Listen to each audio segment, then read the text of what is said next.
Welcome to Big Blend Radio's Travel with Terri podcast, featuring Terri Guthrie, a Dallas, Texas-based travel journalist who loves to talk about luxury family vacations, regional food and culture, national parks, historic attractions, and so much more. Okay, so we're going into part 2 with Terri, where she's taking us on her Handlebar highlights globally. Last week we did America, 6 different bike rides that she loves. And I'm going to link that in the episode notes, so check that out. You can read her article on that. And also her article highlighting 6 bike ride experiences globally. And so today, this is what's happening. She's taking us to Brazil, Holland, England, France, Japan, Mexico. This is super cool. And you know what? I love that you're doing this because, you know, we've got our friends Mexico down south of us here in the United States. And August is American Adventures Month. So I kind of think that's really nice that we can tie that in. So how are you doing, Yes, Terri? doing great. I'm doing great. I have had so much fun writing and talking about my bike rides. Honestly, makes me want to go on a bike ride. I love it so much. I think this is so cool about global because like you're hanging out in rice fields in Japan, then you go to, Amsterdam and go to a rural fishing village. I mean, then you get the royal tour of London. I mean, this is pretty darn cool. And I mean, France, you went to Giverny. I mean, come on. That's Monet's place. I mean, that's Right. pretty Oh, that epic. one was absolutely surreal. Absolutely. Well, okay, let's start in Brazil. Okay. So I hear the music of the beach of Ipanema. I hear the Yes. Copacabana. I hear Barry Manilow singing now too. I don't know if I want Yes. that right now, but he is cool. And Rio de Janeiro. So tell us, let's start in Brazil. What was Brazil like? I mean, and by the way, this is interesting too. And we should say Brazil is also part of our Americas, right? South America. That's So right. that's cool. Yes. We got two landed on our American Adventures month here in August. But let's, I wanted to ask, what's it like cycling on the other side of the road? I mean, Mexico, and I don't know about Brazil, but I think the Americas were all on the right-hand side, right? And then it swaps over when you're in England and France and Holland. I don't know about Japan, but it's like, you're on the other side of the road. So what's it like cycling? Do you get twirled around a bit? Well, it's only in England for me. Yeah. So when we were in Japan, I can't remember what side of the road they were on, but we were in a rural area, so it didn't matter. So that was yeah, only you're in a England rice for me. paddy.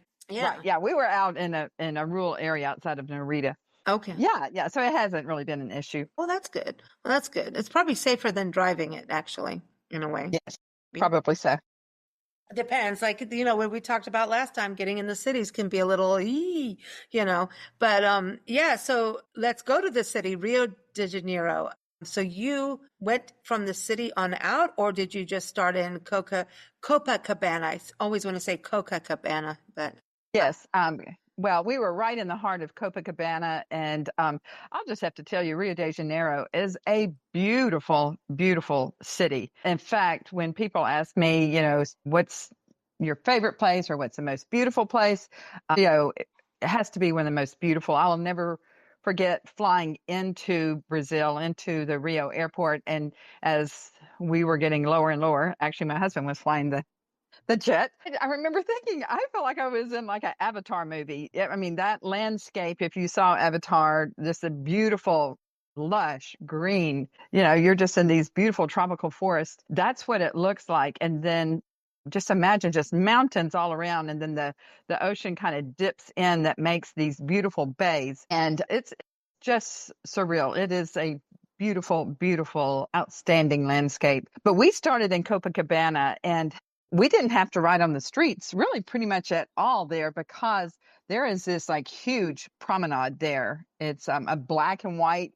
tile promenade, and it's very famous, and it's huge. It's very, very wide. And one of my biggest memories from that is that we rode on a Sunday afternoon. And Lisa, I have never seen so many families, multi-generational, like not just 2 or 3, but I mean 4. I mean, they were like little kids pushing grandma and grandpa, in wheelchairs. Wow. It was so sweet. It was truly a Rio tradition to go to the Copacabana beach on Sunday afternoons and just, everybody just having the best time and just enjoying the beautiful weather and scenery. So we started there because that's just a dazzling stretch of coastline where you will see thousands of sunbathers. I can remember as a kid seeing pictures of this beach, of a beach.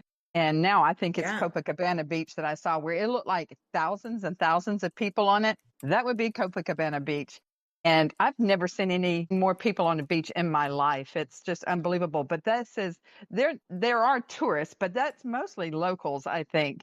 And one memory that stands out in my mind too, that Ron and I had to laugh about, because as you look across the heads of the people on the beach, it looks like popcorn popping everywhere, just little white balls just everywhere, going up and down and up and down. And you know what it is? Soccer balls. Soccer balls. They're just little groups of kids and adults, and they're just kicking the soccer balls in like a little circle. It's some kind of game they play. Cool. But but that's they're practicing their kicking. So it's football over there, right? And so that's you're practicing I played soccer a little bit when I was in my teens, and you're practicing your kicks, and you'll do it in a circle, back and forth, back and forth, so you get your foot in angle and stuff like that, which is really cool. So it could be a different game. I shouldn't say it could be what I'm saying, but it could be not. Fun pastime there for them, and one that I was so glad that we were able to see. Anyway, we went on down to Ipanema Beach. Of course, this is one of Rio de Janeiro's most iconic and beloved stretches of sand, and it's the beach that inspired that legendary song, "The Girl from Ipanema." Awesome. And we cycled to the restaurant where that song was written, and they have the original papers of where that song was written on, where they were sitting at this restaurant writing this song. And of course, the rest is history, but it's just every bit as enchanting and charming as the song suggests. Okay, so, this is so amazing. So you've got this enchantment and, romance and families and football and all of this wonderful, it's just like quality of life, right? And then what my first thing was when I heard that you rode a bicycle, on these beaches of Rio de Janeiro, was like, did you go to the nudie beaches? I have to ask, because they're known for their nudie beaches. I just thought that would be a different attraction. Further down than where we went. I mean, I'm not going to lie. I've been to several nude beaches, but not there. I did not. I think that was on past Ipanema Beach.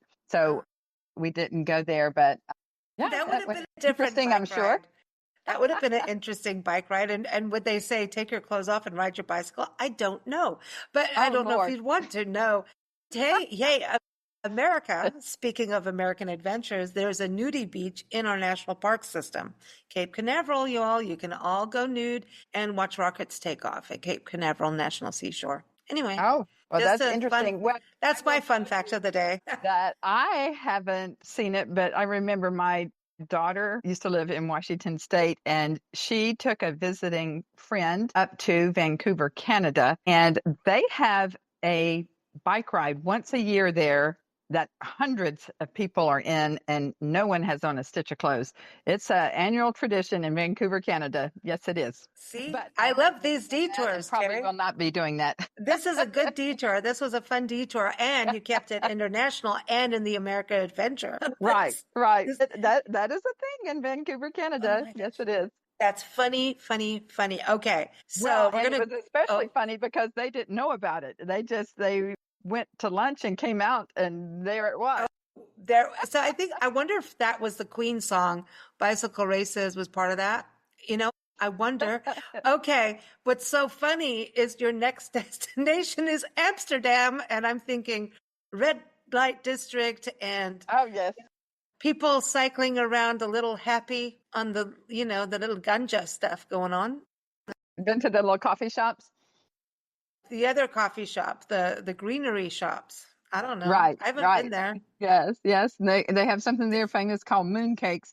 So we didn't. I have been to the red light district numerous times. I don't think you can even ride bikes through it because it's pretty narrow, and I'm sure you would fall off in the canal. But we rode around kind of like the outskirts of Amsterdam and went into the countryside to Volendam. harbor, which is just this beautiful little postcard perfect fishing village and colorful boats and waterfront cafes. You'll see people in traditional costumes there. And they have fun tours of the Edam cheese. And Gosh, I love Edam cheese. Are you kidding me? oh, I do too. Oh. And they have the best. And I've got some great pictures of us there, and everyone is in the cute, traditional Holland costumes. And then we went to a wooden clog factory right there at Volendam, which was so fun to see them take a block of wood and make these clogs. And yeah, that was fascinating. But the ride out there is very peaceful and scenic, and that's a fun ride. We don't ride typically a lot in Amsterdam just because of the fact that there are so many bikes in Amsterdam. It gets a little crazy around there because did you know that in Amsterdam they have more bikes than people? Yeah, the bikes outnumber the people. Yeah. They have, I think it's about the population there is about 800,000, and it's recorded that they have 1.2 million bikes. Oh my gosh. So that would be like if it's your first rodeo, don't do it there maybe.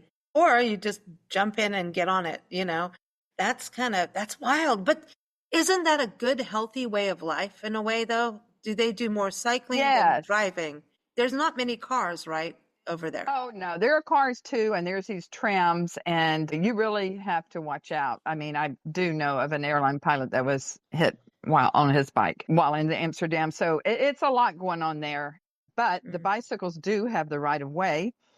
And love just seeing people like in their business suits, women with dresses on and, their professional attire. Moms, they have these bikes for like mothers or families that I swear I've seen a mother with 4 kids on a bike. Like it has almost like a little wheelbarrow type of thing on the front. And you can put 2 or 3 kids on it and then some on the back. I'm not kidding. It's like a station wagon type of bicycle.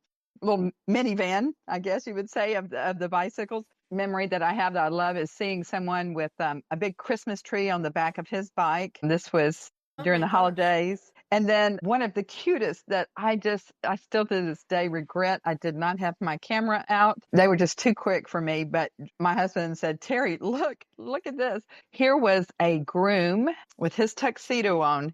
And behind him were like his 6 or 7 groomsmen, all on bicycles, headed to the wedding, heading to the church to get married. It's the cutest thing I've ever seen. Oh my gosh, that's so cool. I love this. And I love that. And the weather's nice there, right? I know it's been warming up. I have friends who live over there. Well, it just depends on what time of year you go. Yeah. Spring and summer and fall. But they get a lot of rain there, that's for sure. But I tell you another really interesting thing that I just wanted to mention. This is probably the only place in the world that has a museum, a world-class museum, the Rijksmuseum. It has a bike path that runs through the museum. It does. Through the building. Yes, through the building. And then I thought this was so interesting that every year they have this big canal cleanup and thousands of bikes are retrieved from the canals each year. I mean, sometimes reaching 25,000 bikes retrieved out of the canals there in Amsterdam. Is that just crazy? Which, it makes sense, by the way, though. You know about the canals in Amsterdam. Just fun fact, Amsterdam actually has more canals than Venice, Italy. Yeah, there's a lot. Take that, Venice. Yeah. But there you go. Listen, Venice has gelato, so, just saying. They have gondola rides, too. So, Yeah.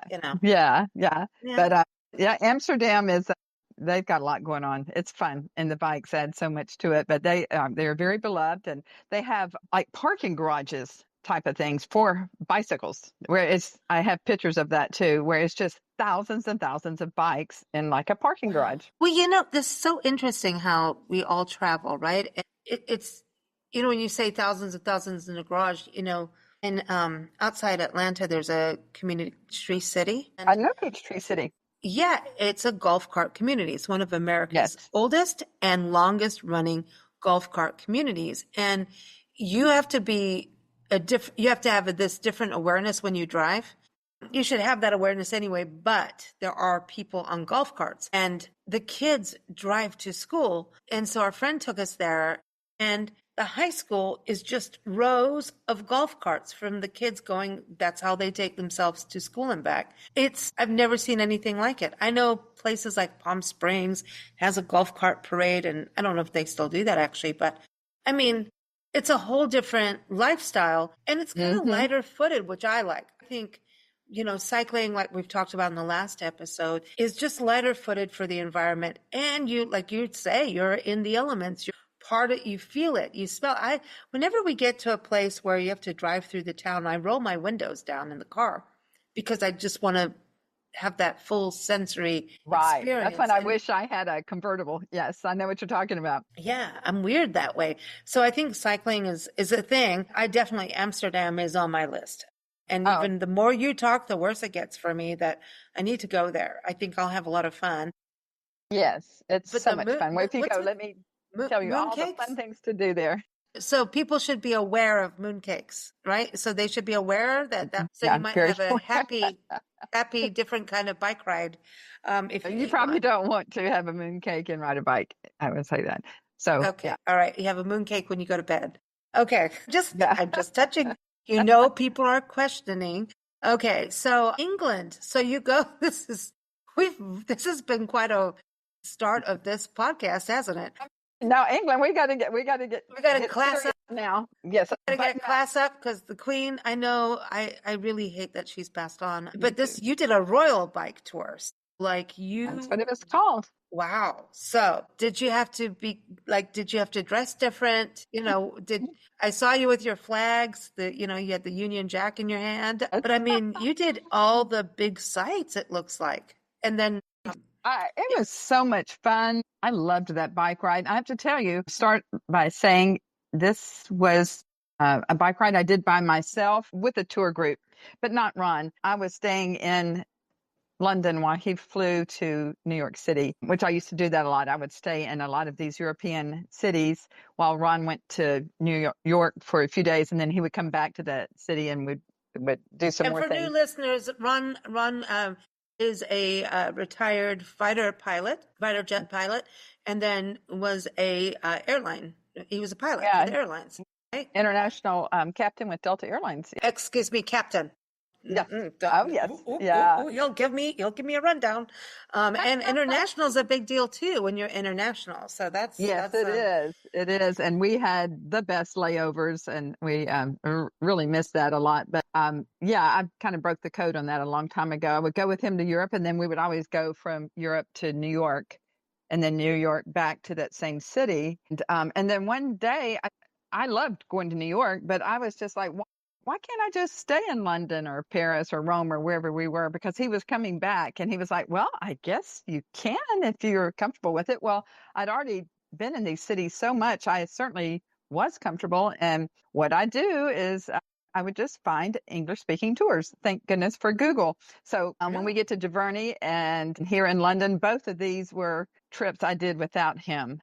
And so the bike ride, that's one of my go-to things. And also for solo travelers and women to really know that you can go have these adventures and be with a group and be able to be outdoors and not, you know what I mean? It's kind of a cool way to travel as a solo traveler. Absolutely. That's a point exactly that I wanted to make. And it's safe. It's fun. You can really cover a lot of territory. Learn so much and see so many beautiful sights. Highly recommend it. And these bicycle tours are just great. And the one I did in London, this is kind of funny, but as I found out, because I did with the same company in Paris, and it's called Fat Tire Bicycle Tours. Well, as I researched it later on, I realized that coincidentally, this is a company owned by some Texans. Some guys had graduated from college. I believe they graduated from Texas A&M. They went to Europe. They loved Europe. They saw a need for this. And now they have bicycle tours all over Europe. That's primarily where they are, but they're in Washington, D.C. and San Francisco in the United States, but mostly in Europe, and would highly recommend Fat Tire Bicycle Tours. I love them. And I thought it was just a fun connection that they were from Texas. So there you go. Well, there you go. And then, Fat Tires also goes in with New Belgium Brewing Company. They have a Fat Tire event from Fort Collins, Colorado, and it's like a huge fundraising event, Fat Tire thing that they do every year. Anyway, sorry, but you Oh, said okay. Fat Tire and I went beer. Because it's true, we've done shows on it, and it's really, really cool what they do. So Uh-huh. I don't know if they're connected, and I think they are actually. I actually think they are. I think it's going to be the same company that works together with them, but I could be wrong. But so Okay. England, I mean, you went through gardens and parks and through some places that are just major bucket lists for people like Abbey, Trafalgar Square. And are you able to get off the bike and go into Westminster Abbey, things like that? Or are you seeing the outside? Well, I'm trying to think. I think the only time we got off our bikes and went in somewhere was this really old historic pub. But Well, that's okay. yeah, that's how we ended it. But we got off our bikes I remember Buckingham Palace in front of these gorgeous gates there, getting off and taking pictures, and in Hyde Park, getting to, get off the bikes from feeding the ducks and stuff. So you have plenty of time. Some of these places, I'm trying to think when I'm in Paris. I think it seems like in Paris we did go into some buildings, but this particular one in London, we did not. But you're just going from one to the other pretty quickly, but also time enough to stop. They talk to you, they tell you, all the interesting facts about whatever landmark or monument or area that, you're seeing. And then you have time to get off and, take some pictures and kind of look around a little bit and then go on to the next place. So Well, it's this very is kind of, enjoyable. there's bus tours, there's walking tours, but if you're in a time crunch and I mean, if you're in a city for a short amount of time and you want to at least see the sights and get some history and actually get a feel for it, unless you're walking, cycling is the next best thing, right? Right. In Well, a I hurry. think cycling is even better, honestly, because you can cover a lot more territory quicker. Yeah. I like walking though, because I tend to Yeah, not fall I like down as walking much. too, but I'm just saying you can see a lot more Yeah, on a quicker. bike. That was my point. It's quicker. Like Yeah, if you're in London and you can add a day in between international flights, right? Do a right. cycling tour. That is a great way to go and at least get an overview of the city, Right. you Oh know? yeah. I love it. I mean, just I don't know how else you're gonna, hit like all these iconic sites like Buckingham Palace and Big Ben, Westminster Abbey, the House of Parliament, yeah, all those, and then you go through all these gardens, St. James Park, Kensington Gardens, Hyde Park, Mm. all those. So you hit everything, all the things that you're going to want to see as a tourist, for sure. So when you're doing that, I mean, so just thinking about that, because there's so many, I remember Anthony Bourdain doing like a 48 layovers, I think it was called, show. I think that's when he was with CNN. I can't remember. But it was like you have this 48 hours in a city. What do you do? Uh-huh. Do you go into like a couple museums and geek out there? But if it is your only time in a city, what do you do? Right. And I'm Well, let thinking me tell like you, I've this would lived be that great. with Ron being on layovers because sometimes we just had 48. So it is a 48-hour thing. Yeah. It can be, yes. Yeah. So, yeah, if you want to make the most of your time, hey, this is a great one to do. Okay. How long is a bike ride like that? Like the England one? Would you just Oh, I would say, I think they're usually 4 to 5 hours. okay, see, but look how much you saw and experienced. And then you end in a historic pub for fish and chips and a cold pint? Really? You do. I mean, what better way to end That's a bike ride than hot yeah. fish and chips and drinking a cold pint? And that gives you a chance to visit with the other people in the group. So, yeah, I made some friends, some great girlfriends from California. And Wow. yeah, I'll always treasure that time. That was a lot of fun. Now, France, we get talking about that too. And from other friends telling me about Paris, that Paris is also super busy cycling wise. It's not maybe as bad as Amsterdam. I shouldn't say as bad as, prolific as Amsterdam, but it sounds like it's a busy cycling thing. Oh, it is. Yes. I have to tell you, so when we were in Amsterdam, it was just Ron and I on our own, doing our own thing. In Paris, we were with Fat Tire Bicycle Tours, and It does kind of get intense on occasion in Paris. And so one thing that they taught us that I still do today, and I always tell my bicycle guides if anywhere that we go, I was just telling our guy in Michigan last week, is that they taught us about the hand of power and what to do if somebody's like getting up on you a little bit too close. And I'm talking about a car, not another bicycler, but basically you stick your hand out to your side with your palm up. And that is your hand of power, like back off, Jack. And so a funny story is that we were at an intersection and I felt like this car was kind of creeping up on me, and we were stopped, at a red light. So first time I do my hand of power to this car without really looking back. And when I did, the sirens and the blue lights came on and I about jumped out of my skin, and it was the Paris police, but they were trying to get around me. I know. Did you? How scared I was. I screamed. But I was trying to be all brave and do my hand of power. And, they were like, well, we'll show you, lady. But anyway, they got around me and did their thing. But anyway, that was always kind of funny. But I think the hand of power, it speaks volumes. That's some really strong body language there. Wow. So yeah, all right. So basically, before you do the international cycling, we all need to do some practicing. So I'm glad we started with America first. So those bike rides, do those first before you go to Paris, before you go to Amsterdam. Is that right? Okay. All right. That's a good idea. And I was going to tell you one of the fun things I remember about Paris and riding around. Well, first of all, our bike tour started at the Eiffel Tower. I mean, how iconic and epic is that? That was just so fantastic. And I learned so much about Paris that I didn't know. And I just, I still think about that bike tour so many times. I loved it. And then it was one I mentioned on our last podcast about how it started kind of later in the afternoon because it was kind of an afternoon and an evening bike tour. Paris is known as the city of lights. And of course, you have to see it at nighttime. And it was so spectacular. Oh, wow. And we ended with we got on a ferry and went down the Seine River. Oh my gosh. With our bikes. Yeah.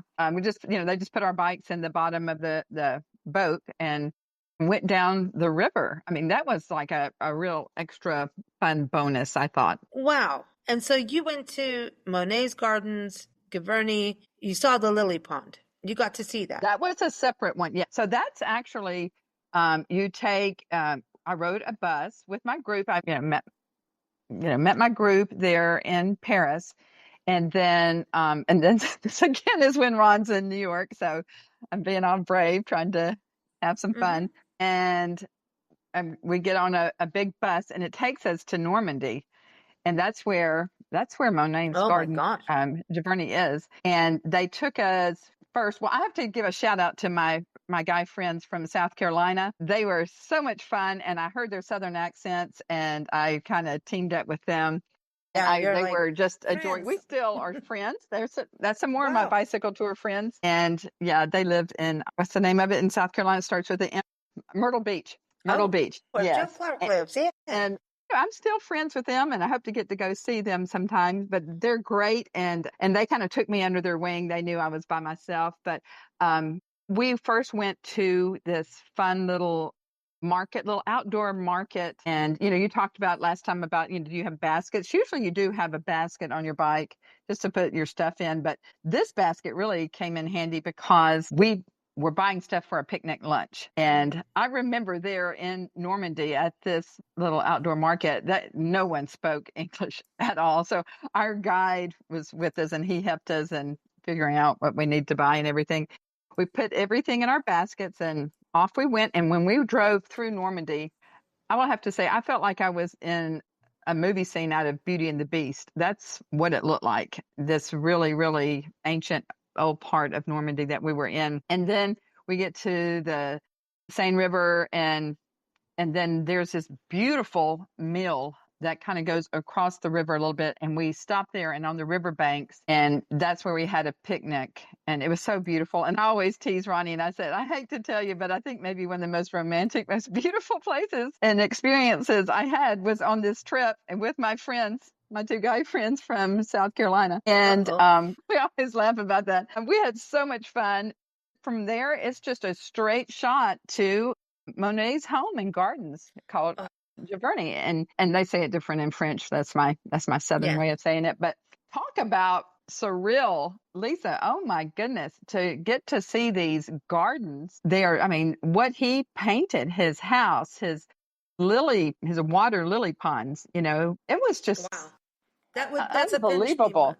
Yeah, It was I think such a pinch me moment. that really is. I think that's a bucket list for sure. And at the It same was time, then so you went to special. Versailles, and Versailles, the history there, Yeah. Marie Antoinette, however we're supposed to say it.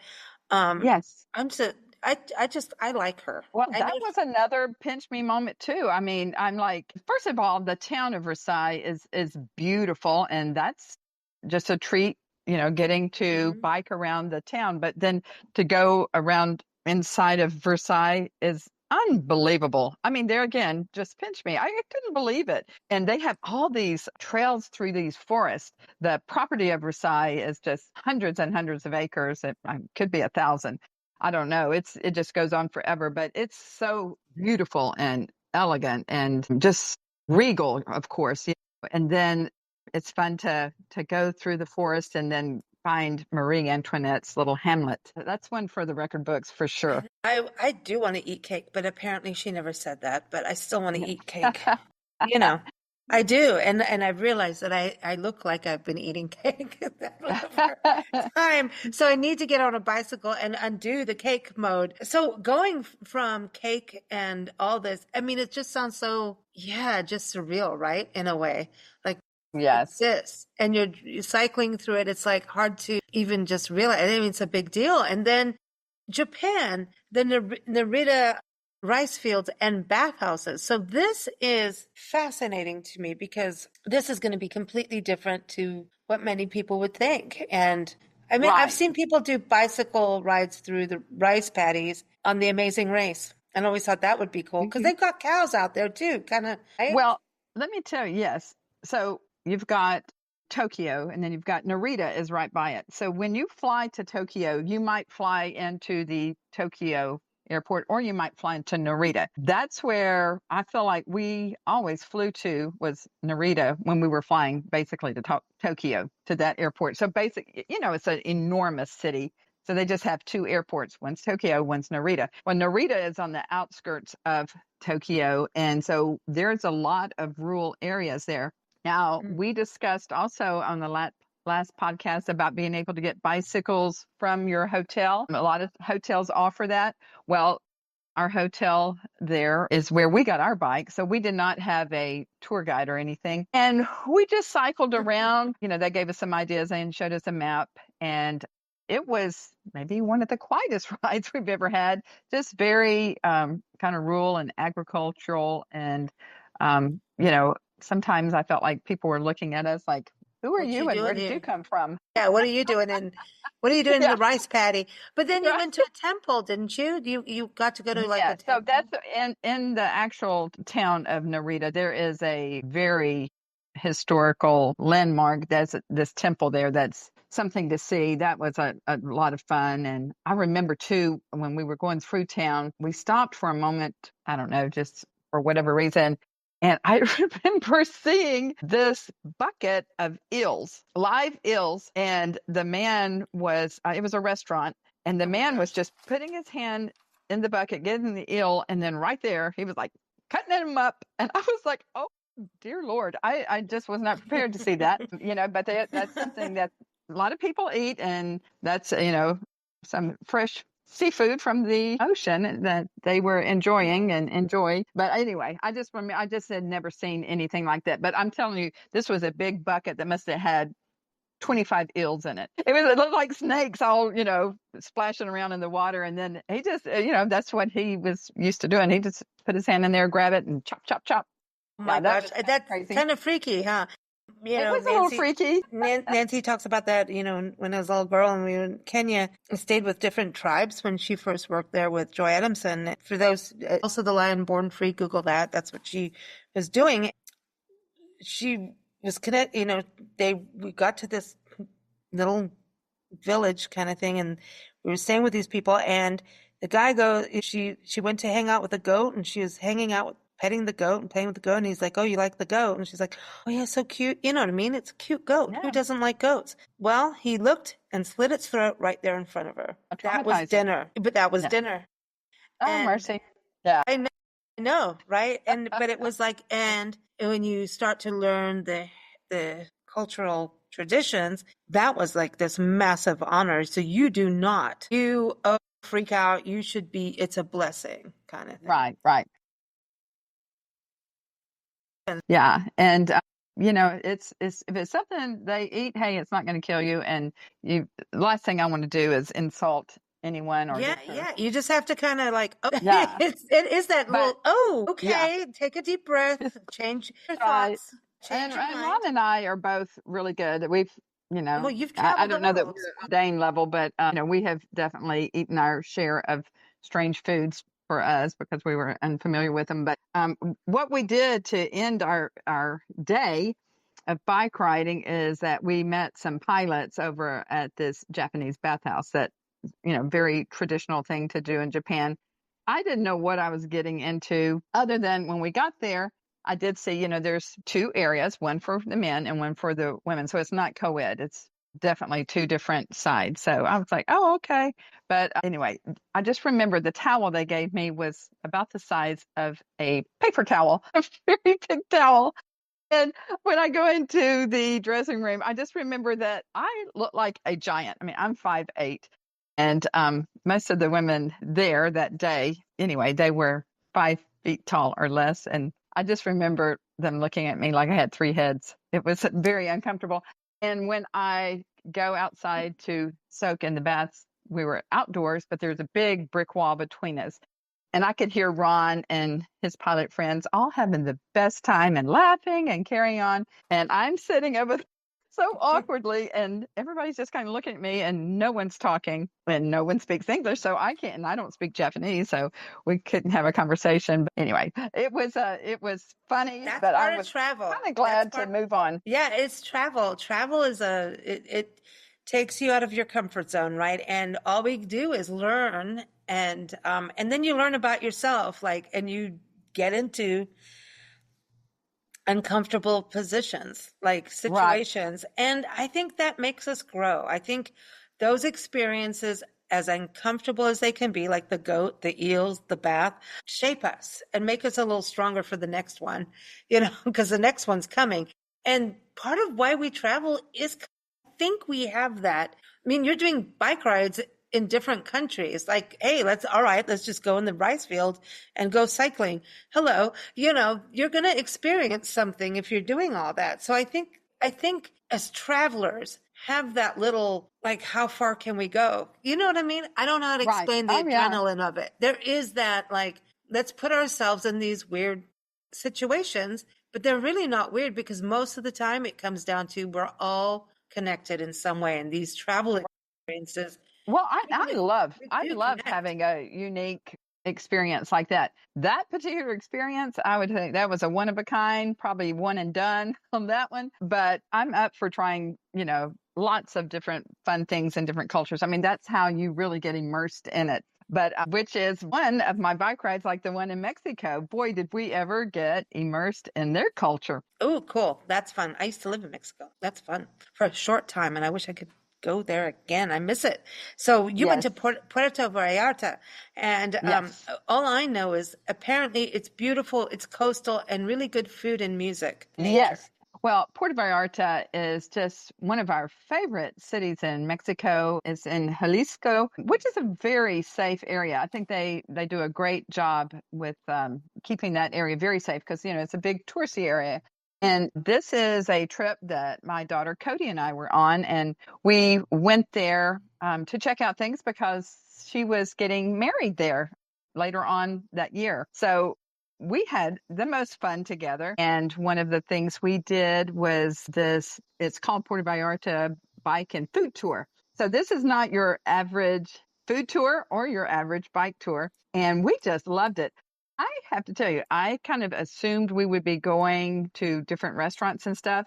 Nope, that's not what we did. This guy took us into different neighborhoods where there are basically little restaurants in people's homes. And it was so interesting. I think we went to 5 or 6, and I loved it, Lisa, because we got to really meet the people and see not only the people that own it, but also the neighborhood people. These places did not have one tourist at them. These were all local people. So if you really want to get a taste of the local culture, this would be the tour to do it, because I cannot tell you, with going to 5 different neighborhoods in Puerto Vallarta. Now, one thing that I remember about this trip that's a little bit crazy is that, Puerto Vallarta is very, very old, as most cities in Mexico are, but they have a lot of cobblestone streets. And I don't think I have ever ridden a bike off and on for hours on a cobblestone street. You need tequila after that. I feel like my brain was just kind of like coming loose in there. After a while, it was a lot of bouncing around. Yeah, it was. And when we might have an opportunity to get on a sidewalk or something, I would like bolt to the sidewalk because I just wanted to get off the cobblestone street. That's not ideal for bike riding, I'll just tell you. But that was so much fun. We had the best time. And again, it was actually seven small food kitchens that we went to, and just had such a variety of their different tacos, and like the barbacoa, carnitas, asada, pork belly. Then we went to one place that had all these different varieties of Mexican ice cream. And then, of course, at the end, they gave us some cold craft beer. But it was just so much fun. This is a perfect example of just biking through a destination that really allows you to form a deeper connection to the place by, experiencing the sights, the sounds, the smells, the taste, at street level. I loved it. And I think you can only get that through a bicycle tour, bicycle ride. I love this because even in Puerto Vallarta, you went to Banderas Bay, you saw the Malecon, the boardwalk. I forgot about that. Yeah. Yes. The Malecon is so much fun. Yeah, and I love that because we were off the cobblestone streets. And then Banderas Bay, which is one of the biggest bays in the world. It's so scenic and so beautiful. And it's just such a lively, colorful place, and everyone is so fun and nice and kind. And it's just, when I think back, I just think it was just such a happy day, such a happy and fun day. Cody and I really, really enjoyed that bike tour in Puerto Vallarta. That's awesome. Well, everyone, again, Terri's got her article link in the episode notes, so check that out. And also the link to her American cycling adventures. That link is there as well. So check that out first. Gives you a nice overview of our country because, hey, it is American Adventures Month, just saying. And so check that out, and check out her article for this one of the different 6 different countries that she has had wonderful biking experiences. And now I think you need to do more. And now I'm kind of thinking that you need to do a list of 48-hour layover specials. I don't know. Hey, that's actually a great idea. I could write a book on those. We did those for decades. I know. It's kind of neat, huh? That would be kind of a fun thing to do. Be good. So everyone, of course, keep up with travel with Terri.net. That's her website. And she's on Instagram, YouTube, Facebook, all those great places. So keep up with Terri there. But she is here every week. So stay tuned for next week. Who knows where she's going to take us next. Thanks, Terri. Thank you, Lisa. Have a great day. Thanks for joining us here on Big Blend Radio's Travel with Terri podcast. You can follow Terri's adventures at travelwithterri.net. And that's Terri with an I, not a Y. Follow us here at bigblendradio.com. Happy travels!